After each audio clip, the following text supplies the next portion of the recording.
gas versus electric, drum versus air, fast versus slow. In the next few minutes, we'll talk about roasting myths.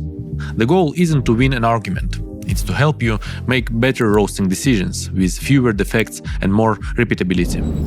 Myth 1. Gas roaster always make a better coffee than electric. What determines cup quality is controllable energy delivery, not the fuel. Electric systems provide highly predictable power, so it's easier to land the same turning point, first crack timing, and development day after day. They also simplify on-site compliance, no open flame, and can run on renewables, which matters if you track emissions or total energy cost. The practical takeaway: when you can measure, modulate, and repeat heat and airflow, you can make excellent coffee on either fuel. The myth confuses the tool with the process discipline. If your logging is tight and your control is precise, the cup will follow. Myth 2. Convection roasting is inferior to conduction. In air-dominant systems, hot air surrounds every bean, so heat delivery is uniform rather than concentrated at metal contact points. That reduces hot spot risk and classic conduction defects, scorching and tipping, that appear when superheated metal meets the bean surface. Uniform heating improves color evenness and helps the surface core temperature gradient stay tighter, so your internal development tracks the profile you designed. Convection systems also tend to stay stable across the workday, instead of steel drum, accumulating and releasing heat unpredictably. You meter energy through air, so first batch and batch number 20 can follow the same curve with fewer compensations. Operationally, convection's low thermal inertia means short between batch protocols and high hourly throughput, which lets you repeat the same plan more times and shift. Continuous chaff removal and shorter smoke contact typically yield cleaner cups, especially at lighter degrees. Myth 3. Faster roasts are underdeveloped, slow is always better. Total time doesn't predict flavor as well as end color and development. You can finish a 7-8 minute roast fully developed if you still post-crack development and land the same end color. Two tools matter here, DT and DTR. Watch first crack spread, the interval from the first pop to when cracking mostly subsides. A narrower spread, 60-120, usually accompanies more even inertial development. If first crack is weak and slow, add more heat late in my yard. If it's loud and fast, you added too much heat before crack. Finally, mind the ROR shape. A steadily decline into drop is your friend. The notorious crash and flick often correlates with flat sweetness or surfacey roast character. Myth 4. Electric or air-dominant roasters aren't for serious professionals. Modern specialty roasting is data-driven, whether in training centers, labs, or production roasteries.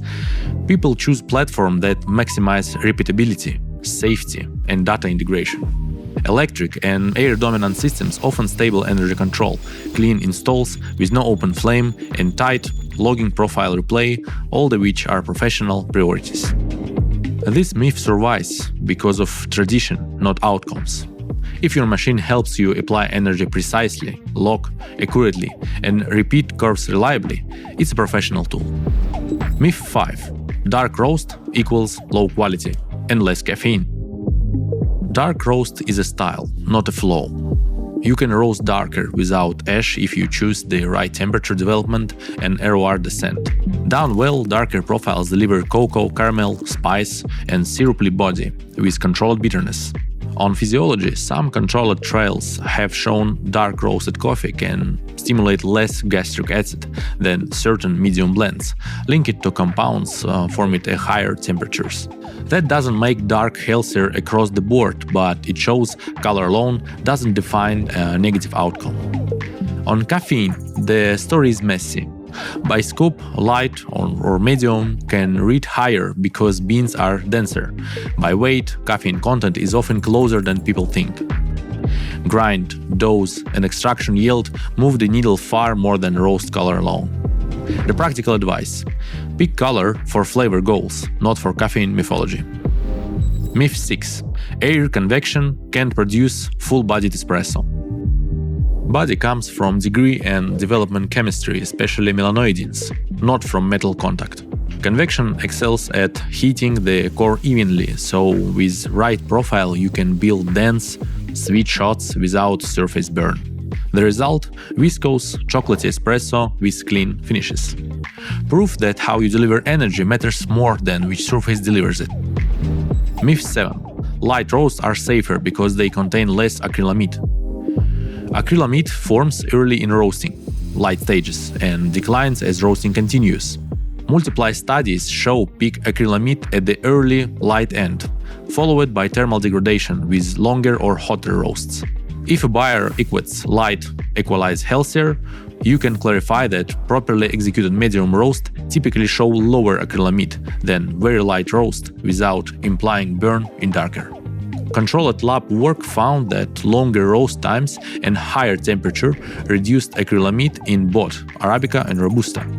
A systematic study confirmed acrylamide peaks early and then drops, while most antioxidant activity is retained thanks to newly formed melanoidins. Myth 8. Long, gentle cooling is safer and preserves flavor. Short take. Slow cooling keeps the roast coasting, pushing development past your target and dulling sweetness and aroma. Best practice is fast, even cooling to arrest reactions cleanly. For specialty roasting, a widely cited target is to cool beans to 40 degrees Celsius within 4 minutes to avoid baked flavors. Standards and practice. The Specialty Coffee Association sample prep guidance calls for immediate air cooling, no water quench, to room temperature before storage and cupping, underscoring that cooling isn't optional, it's part of roast control. What the science shows. Cooling method and speed change bean chemistry. Lab work on water quench versus air cooling found dramatic temperature drop rates and different degassing and sulfur compound evolution, proving that post-drop thermal history shapes aroma stability. That's all for today. I invite everyone to comment and discuss if you have something to say or would like to correct me. See you soon.